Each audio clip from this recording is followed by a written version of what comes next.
conspiracy, man. Look all around. See the people with their ring on their left hand. They're in on it. They're in on it.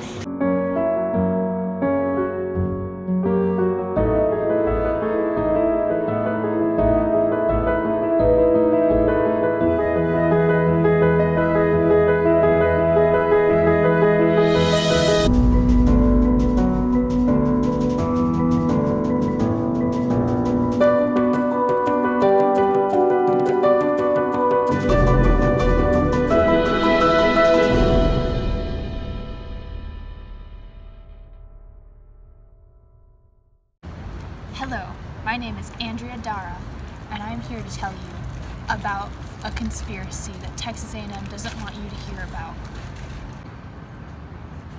It's a conspiracy to put pole signs on all push doors, something that will shake the very foundations of our society.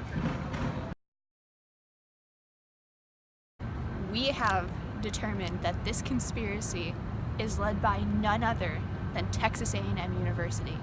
Texas A&M has long had just A&M as its name. However, A&M actually stands for something else. Acronyms and mnemonics. Texas A&M seeks to bring the downfall of everyone through putting everything as nonsensical acronyms and mnemonics and inundating the human language with it. Actually, we have just received word that another organization, Launch, is also a part of this at Texas A&M University. Launch is an acronym, and it stands for Language Alteration to Undermine and Nonsensically Change Humans.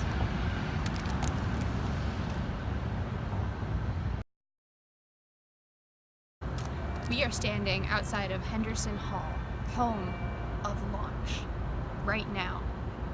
We have a specialist on this, our investigative journalist, Rochelle Rose Hamburger.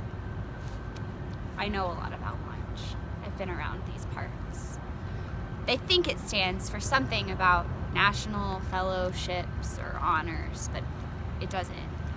The UScholars are in on it. They know.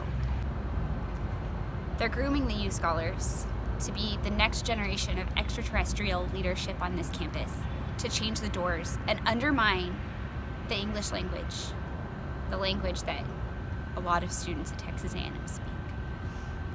We're standing here in front of their headquarters, where they recruit and interview all of their spies. We think they're inside. Let's go.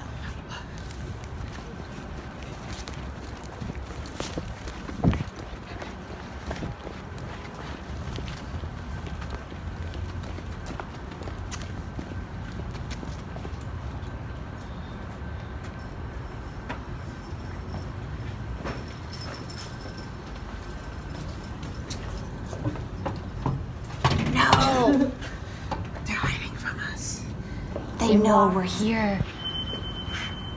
We know you're in here. We set off the alarm.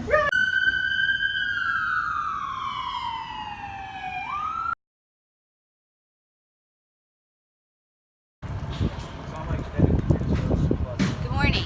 We're on set with our correspondent, Ikero Jackson.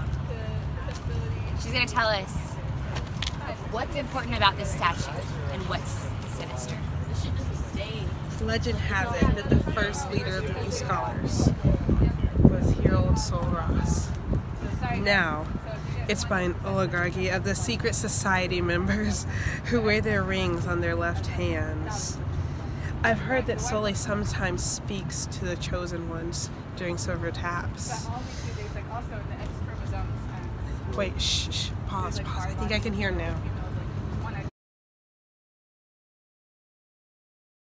So anyways, it is said that during Sully's tenure in 1892 that he planted the century tree as a way to communicate with the UScholars. Anyone who walks under it alone is therefore indebted to Sol Ross. They have a hive mind. It can never hold relationships again. Maybe that's why so many UScholars are forever alone.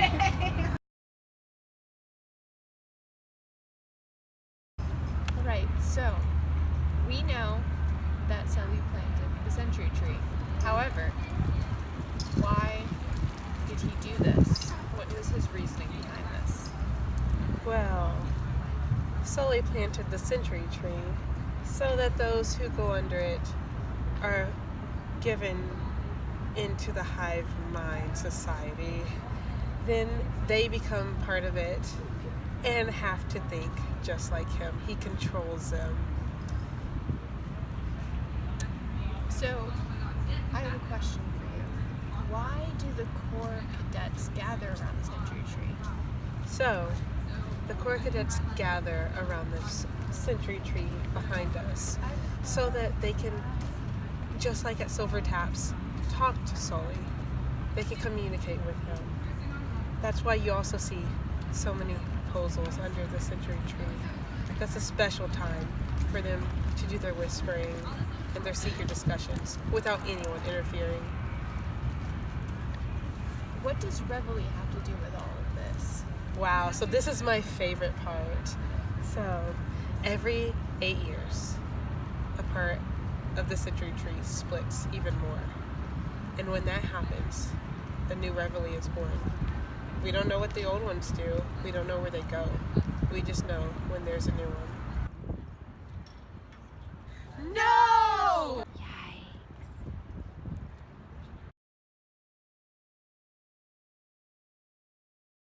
So how did the University Scholars and the organization that is undermining the language come to be?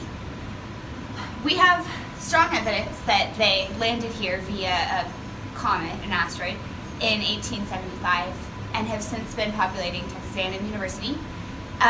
They live and travel in the steam tunnels. They have also infiltrated the higher ranks of the university. We have it on good faith that the provost is actually one of them, is an alien. And allows these extraterrestrial beings to run rampant in the steam tunnels at night and during the day. That's how they kind of get from place to place. She also has made it completely off limits for other students to be in the steam tunnels as a protection mechanism to these extraterrestrial beings. So we're here. We believe that Floof is a portal to their spacecraft, which hovers, it orbits, the moon. So the reason that we found out about all of this was our correspondent, Andrea. I saw a UScholar disappear into thin air when I was a freshman. It was terrifying in this very spot. They went and they touched this like this. I'm not going to. But they touched it like this and they disappeared. Andrea, I really want to try this. I might sacrifice myself, but it's a risk I'm willing to take. You'll show more time. I have to. Don't do it. Oh, she's gone.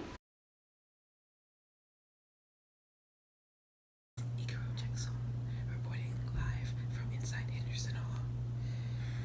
Our colleague, Rachel Rose Hamburger, she turned us in. She was one of them the whole time. What do you have to say about that? The only thing that can save us now is the Yell Leaders, 2 presenters. You're our only hope. We need you. This is Ikaro and Andrea signing out. This is I can't really. We've determined that this conspiracy is headed by none other than Texas A&M University, who has... Shoot. Okay, wait.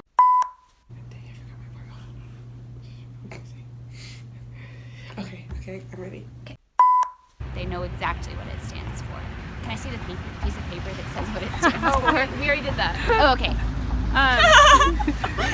But like...